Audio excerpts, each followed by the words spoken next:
Hello दोस्तों, कैसे हैं आप लोग। आशा है सभी लोग स्वस्थ और मस्त होंगे। और ये जो आप लोग मेरी पैकिंग देख रहे हैं, ये पैकिंग हमारी और सर्दियों की पैकिंग हो रही है। गर्मियों में तो इससे अंदाज़ा तो लग ही गया होगा कि कहीं किसी ठंडी जगह पर जा रहे हैं। तो हम जा रहे हैं बद्री विशाल महाराज जी के दर्शन करने के लिए बद्रीनाथ। तो वहाँ पर तो ठंडा मौसम होता ही है। लगभग सब तैयारी हो गई है, पैकिंग हो गई है। कल सुबह हमें निकलना है और बस फाइनल अटैचियाँ रात को बंद कर देंगे, बस सुबह हम निकलेंगे। फिर ये सुबह हम 4 बजे निकल गए थे, इसलिए कहीं हम रास्ते में नाश्ता करने के लिए रुक गए और सभी लोगों ने यहाँ पर नाश्ता किया। और उसके बाद हम लोग फिर आगे की ओर बढ़े हैं।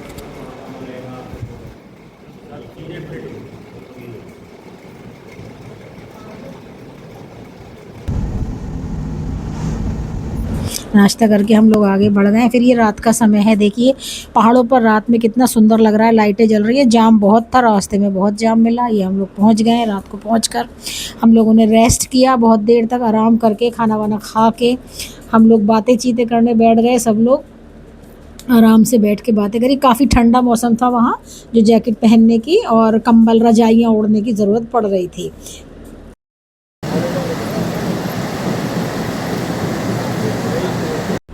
फिर ये सुबह हम तप्त कुंड में स्नान करने के लिए निकल गए हैं। ये अलकनंदा नदी पर बने हुए पुल के ऊपर से जा रहे हैं। इतनी सुंदर मधुरम दृश्य है कि नंदी नदी का दृश्य देखकर, और यहीं से मंदिर दिखाई दे रहा है। जो मंदिर की हमने कुछ क्लिप ली है, मंदिर तो अभी काफ़ी दूर है। फिर हम लोगों ने तप्त कुंड में स्नान किया और वहाँ से स्नान करके हमें पिंडदान का काम भी करना था। वो फिर उसकी पूजा पाठ करके हम लोग पिंडदान का काम करा। काफ़ी टाइम लगा, 1 डेढ़ घंटा वहाँ पर लगा। फिर पिंडदान करके नदी में वो हमें सिराने भी होते हैं।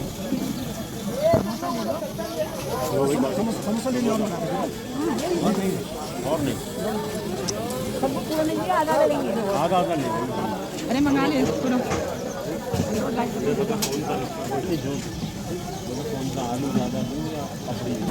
फिर ब्रेकफास्ट करके हम माड़ा गांव के लिए निकल गए। माड़ा गांव भारत का आखिरी गांव है, जो मोदी जी ने अप्रथम गांव कर दिया है। पांडव पुत्र यहीं से स्वर्ग के लिए निकले, इसीलिए इसे स्वर्ग जाने का रास्ता भी कहा जाता है।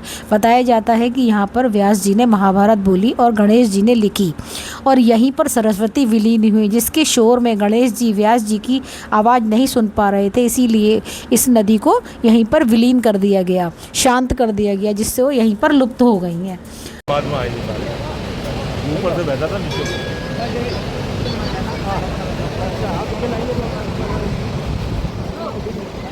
इधर से दवाई कहाँ से आ रही है।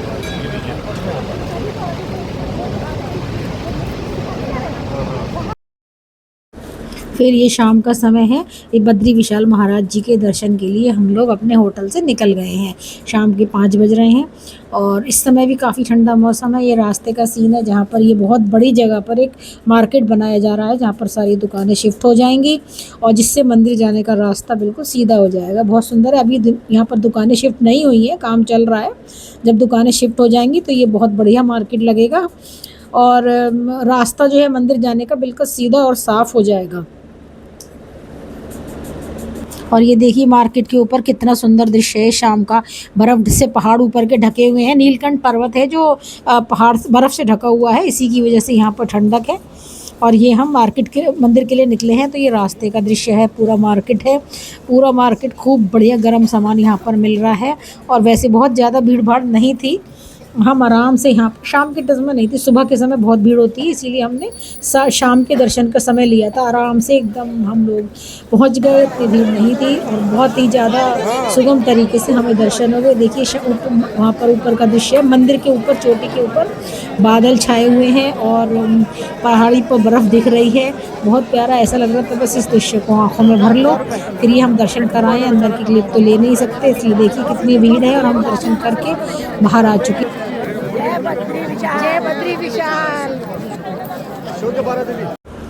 फिर यहाँ पर हम सब ने फ़ोटो क्लिक कराई हैं। फिर ये हमारे एक रिलेटिव्स बद्रीनाथ में ही रहते हैं, हम लोग उनके घर गए। इन्होंने ही हमारी सारी व्यवस्था करी थी। ये 6 महीने बद्रीनाथ में ही रहते हैं, उसके बाद ये जब बंद होते हैं कपाट तो जोशीमठ आ जाते हैं। ये है वो, और इन्होंने सारी व्यवस्था करी थी। इन्हीं की वजह से हमारा सब कुछ बहुत आसान हो गया। बुकिंग वगैरह, दर्शन, जाने का रास्ता, सब ये हमें करा कर लाए। और ये इनके घर की मैंने वीडियो बनाई थी, छोटा सा इनका घर है और बहुत आराम से इन्हीं के वहाँ पे लॉज है, रेस्टोरेंट है, होटल है।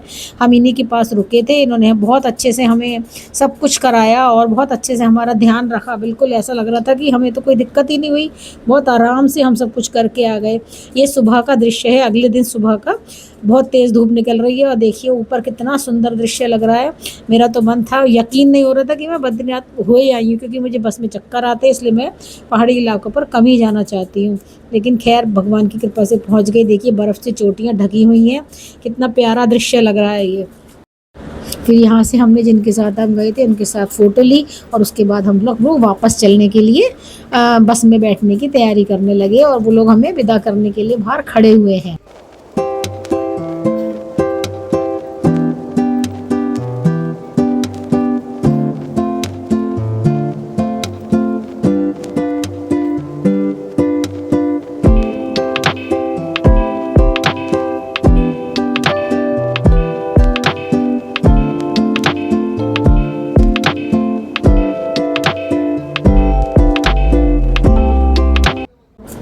फिर रास्ते में हनुमान चट्टी मंदिर था, मंगलवार का दिन था और रास्ते में पड़ा तो हम रुक गए और यहाँ पर हमने हनुमान जी के दर्शन किए।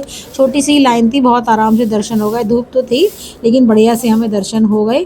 और फिर देखिए हनुमान चट्टी का मंदिर है, छोटा सा मंदिर था लेकिन बहुत ही प्यारा मंदिर था ये।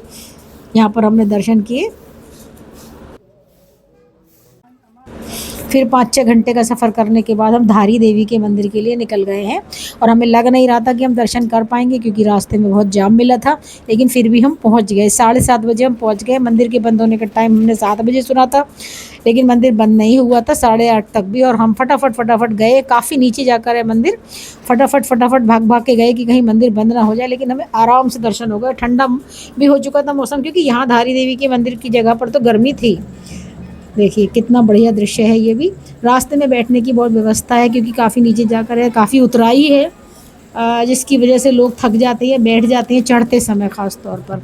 हम लोग देखिए चेहरे भी सबके कैसे उतरे हुए हो रहे हैं, थकान हो गई है सबको काफ़ी, क्योंकि पूरा दिन सफ़र करा है और बहुत जाम में 4-4 घंटे खड़े रहे हैं हम लोग मंदिर में। लेकिन दर्शन बहुत बढ़िया से हुए। हम पहले भी गए थे, दर्शन नहीं कर पाए थे केदारनाथ जाते समय, लेकिन अब इस बार तो हमने सोच ही लिया था कि दर्शन करेंगे वहाँ पर। और फिर दर्शन करने के बाद लौटे जब, तो फिर हमने कुछ यहाँ पर क्लिप की ली।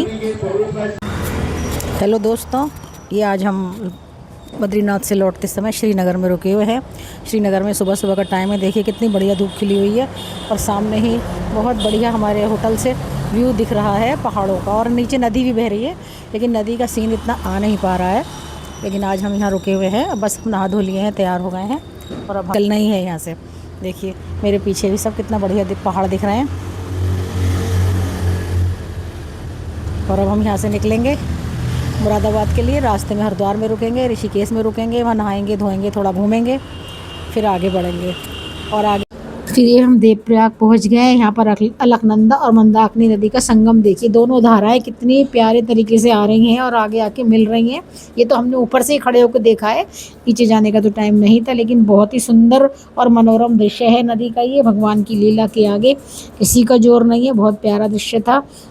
फिर उसके बाद हम लोग हरिद्वार पहुंच गए हैं। हरिद्वार में हमने स्नान किया और वहाँ पे भी फ़ोटो क्लिक करी। फिर चिल्ला वाले रास्ते से हम लोग वापस आए हैं। वहाँ पे हमें जाम नहीं मिला, क्योंकि हमें जाते समय बहुत जाम मिला था। दोस्तों मैंने ये लॉन्ग वीडियो पहली बार बनाई है, और अगर आप लोगों को पसंद आए तो लाइक शेयर एंड सब्सक्राइब करिएगा और बताइएगा कि कैसा, कमेंट करके बताइएगा कि कैसी बनी है। अगर आप लोगों को वीडियो अच्छी लगेगी तो मैं आगे भी बनाऊँगी ऐसी वीडियो। बद्री विशाल महाराज जी के नाम पे मुझे लाइक शेयर एंड सब्सक्राइब करिएगा।